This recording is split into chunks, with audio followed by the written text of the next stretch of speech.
There is a process happening in your brain right now that you never authorized. Every time you pick up your phone without meaning to. Every time you open an app for no reason at all. Every time you finish scrolling through a feed for 40 minutes and can't remember a single thing you saw. That is not distraction. It is not lack of focus. It is not a character flaw. It is conditioning. And the difference between those who understand this and those who don't will determine how much of your attention, your energy, and your capacity to feel pleasure you will have in the years ahead. Because what is happening to your brain is not an accident. It is not the unfortunate side effect of a useful technology. It is the calculated result of a system built by some of the smartest engineers in the world with one single goal: to make sure you cannot stop. And the man who put that system into the world did the math years later, was so disturbed by the result that he publicly apologized to all of humanity. Stay with me until the end of this video, because what you are about to understand will change the way you look at your phone, at your apathy, at your difficulty sleeping, at your inability to feel pleasure in simple things, and it will make all of it make sense in a way that no productivity tip list ever has. In 2006, an engineer created something that seemed harmless. In 2006, a software engineer named Asa Raskin was working at Mozilla on a seemingly simple usability problem. Instead of making users click next page to see more content, he created a system where things simply kept appearing as you scroll down. No clicks, no interruptions, no end. It seemed like a minor technical improvement, a convenience. Nobody thought much of it. Infinite scroll was implemented, adopted, copied. Today it is everywhere. Instagram, TikTok, Twitter, Facebook, YouTube, LinkedIn. Every platform that competes for your attention uses some version of what Raskin created that year. Years later, Raskin was in a hotel room. He sat down, picked up a pen, and did the math. He added up the number of people using platforms with infinite scroll and multiplied it by the average time each person spent scrolling per day. The result made his stomach turn. His invention was wasting the equivalent of 1 million human lifetimes per day. 1 million lives per day. He publicly apologized. He founded an organization dedicated to reversing the damage. In February 2026, he was called to testify in a court in New Mexico in a case against Meta, stating that infinite scroll traps people in an endless compulsive scroll. But here is the question Raskin could not answer at the time, and the one that is at the heart of everything we will discuss today. Why does it work so well? Why is something as seemingly simple as scrolling down a screen capable of holding billions of people for hours, for days, for years? Why does something with no substance, no alcohol, no nicotine, no molecule entering your bloodstream manage to create a behavior that looks so much like addiction? The answer lies in an experiment that has absolutely nothing to do with technology. The bottomless bowl. Researchers at Cornell University conducted a simple experiment. They invited people to eat soup. Half the participants received normal bowls. The other half received bowls that refilled themselves from beneath the table, connected to a hidden system, without anyone noticing. The people with the bottomless bowls ate 73% more soup than the other group. And when the researchers asked if they thought they had overeaten, they said no. They said they hadn't noticed, because when there is no signal that something has ended, the body does not register that it has had enough. The satiety mechanism depends on a cue, a boundary, a bottom. Without that, you keep consuming indefinitely without ever feeling satisfied. That is exactly what they did with your attention. They removed the bottom of the bowl, and now you consume content endlessly, every day, without noticing how much you have already consumed, without noticing what it is costing you. But to truly understand what is happening to you, you need to understand something about how your brain works that almost no one explains honestly. And it begins with the molecule everyone talks about and almost no one truly understands. What dopamine actually does. Everyone has heard of dopamine. Most people believe dopamine is the pleasure hormone, the substance the brain releases when you eat something delicious, when you receive a compliment, when something good happens. But neuroscience tells a different story. Dopamine is not released when you receive something. It is released before, when you are waiting for something that might be good. Dopamine is the neurotransmitter of anticipation, of seeking, of the hope of reward. Think about it this way. When you order food for delivery, the moment you feel the strongest craving is not when the food arrives. It is while you are waiting. When the notification pops up saying your order is on the way. That pleasant anxiety, that growing expectation, that is dopamine. The food arrives. You eat. And often the actual experience is not even as good as you expected, because dopamine drives you toward things, but it does not necessarily satisfy you when the thing arrives. Now think about what happens when you are scrolling through your feed. Every time you swipe your finger up, there is a micro-expectation. An automatic question your brain asks without you noticing. What comes next?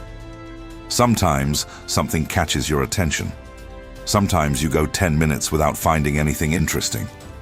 But the expectation never stops, because the content never stops. What you feel during an hour of scrolling is not pleasure, it is hunger. A hunger that is never satisfied because the bowl has no bottom. And that is exactly why you finish hours on social media without feeling good, without feeling rested, without even remembering what you saw. Because at no point was there real satisfaction. There was only continuous, uninterrupted anticipation that never delivered what it promised. And that anticipation operates in a very specific way, a way that is no accident. What comes next will completely change the way you see your behavior with your phone. The casino mechanism. The social media feed operates on the same mechanism as slot machines in casinos. In behavioral science, this is called variable ratio reinforcement. The principle is simple, but the effect is devastating. If every time you pulled a slot machine lever a prize came out, your brain would quickly learn the pattern and lose interest. Too predictable. No excitement. If nothing ever came out, you would give up. No hope. No reason to continue. But when the prize comes unpredictably, sometimes on the second spin, sometimes on the 20th, sometimes never, the brain collapses. It cannot stop because it cannot predict when the next reward is coming. And as long as it cannot predict, it keeps trying. Indefinitely. That is what makes casinos so addictive. That is what makes your feed so addictive. Every swipe is a spin of the lever. Sometimes something interesting appears. A video that hooks you. A post that moves you. A comment that makes you laugh. But most of the time, nothing.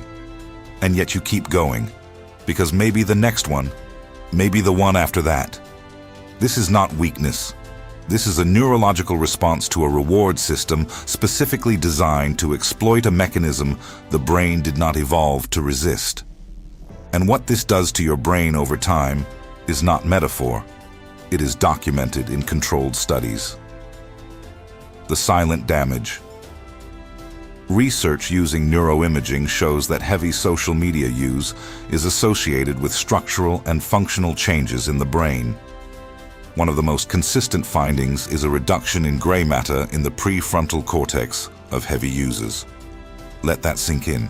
The prefrontal cortex is the region responsible for impulse control, planning, decision-making, and emotional regulation. It is the part of your brain that makes you human in the fullest sense. The part that allows you to choose how to act instead of simply reacting. And it is the same region that appears compromised in studies of cocaine users. Let that in. The same neurological damage that science documents in cocaine-dependent individuals is being documented in heavy social media users, not as a metaphor, as a clinical finding. When this region begins to weaken, the person loses part of their ability to choose to stop. The problem stops being a matter of willpower and becomes physiological. The conversation about discipline and self-control becomes secondary when the brain structure responsible for those processes is being compromised. But the heaviest effect of all, the one least noticed and the one that most determines your quality of life, has not been said yet. When the real world loses its shine. There is a circuit in your brain called the reward system. It is the mechanism responsible for making you feel satisfaction, motivation, and interest in things. It is what makes a good meal taste good, an interesting conversation feel interesting, a free afternoon feel like a gift. When this system is functioning well, you feel pleasure in simple things. When it becomes dysregulated, the entire world seems gray. Your brain has dopamine receptors. When you receive artificial stimulation in excess, social media, pornography, hyper-palatable food, games designed to be addictive, the brain does exactly what it does with any substance that produces excess dopamine. It develops tolerance. It reduces the number of available receptors because it is trying to protect itself from the excess. The same dose stops having an effect. You need more, and more, and more. And when the receptors downregulate, it is not just the social media stimulus that loses its effect. It is everything. A conversation with a friend that should be enjoyable seems dull. A free afternoon, instead of being a gift, becomes unbearable. Cooking, walking, reading a book, listening to music, sitting in silence. Things that were biologically designed to generate satisfaction stop working because your reward system has been recalibrated to a level of stimulation that real life simply cannot reach. Science calls this persistent apathy. The person is not sad in the classic sense. They are numb. They have lost part of the capacity to feel genuine interest in what is in front of them. And the cruelest part of this process is that they do not know why. They look at their own life and think, why does nothing excite me anymore? Is something wrong with me? Why does everything feel like emptiness? And they do not realize that the problem is not life.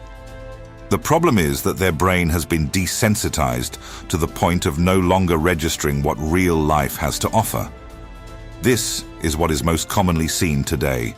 Men who cannot start anything, finish anything, focus on anything, feel pleasure in anything, and who believe the problem is a lack of discipline, lack of motivation, lack of character, when in most cases the problem is physiological. The reward system has been thrown off by years of overstimulation and no one warned them. And none of this is accidental. The race to the bottom of your brain. Tristan Harris spent years working as a product designer at Google before becoming one of the technology industry's most outspoken critics. He once described the competition among major digital platforms as a race to the bottom of the brainstem. They are not competing to see who makes the most useful product. They are not competing to see who delivers the most value to people's lives.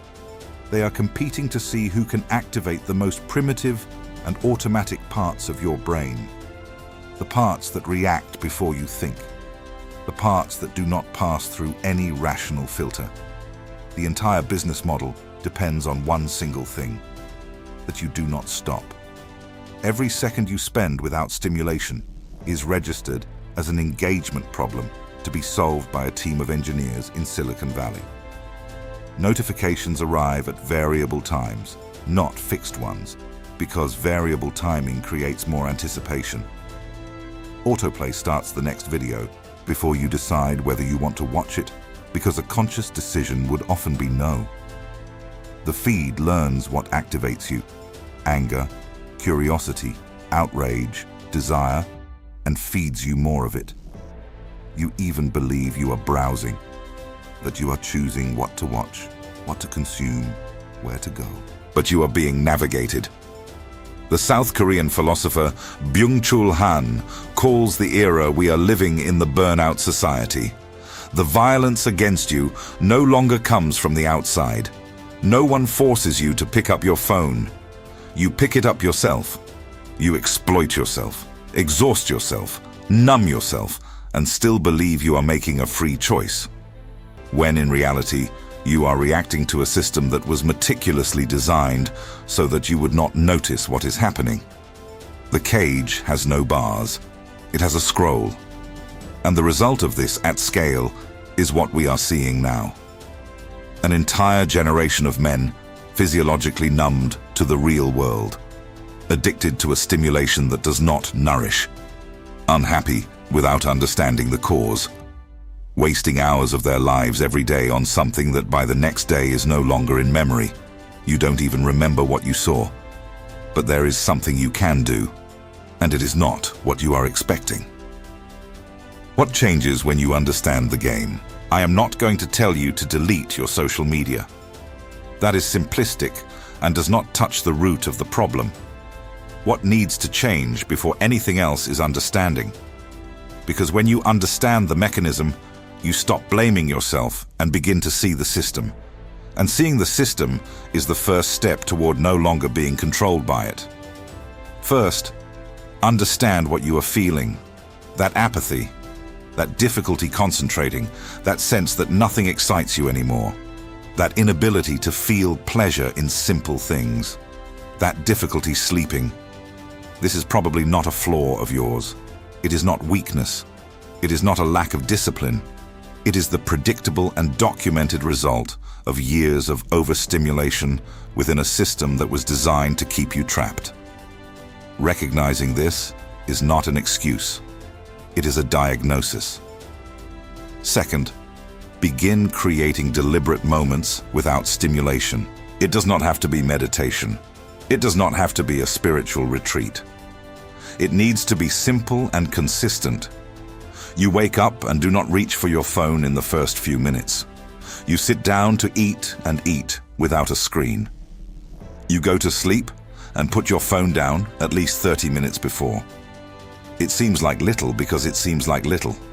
But what you are doing in those moments is giving your brain space to recalibrate its dopamine receptors, restore alpha waves, and gradually recover the ability to feel the things the real world offers.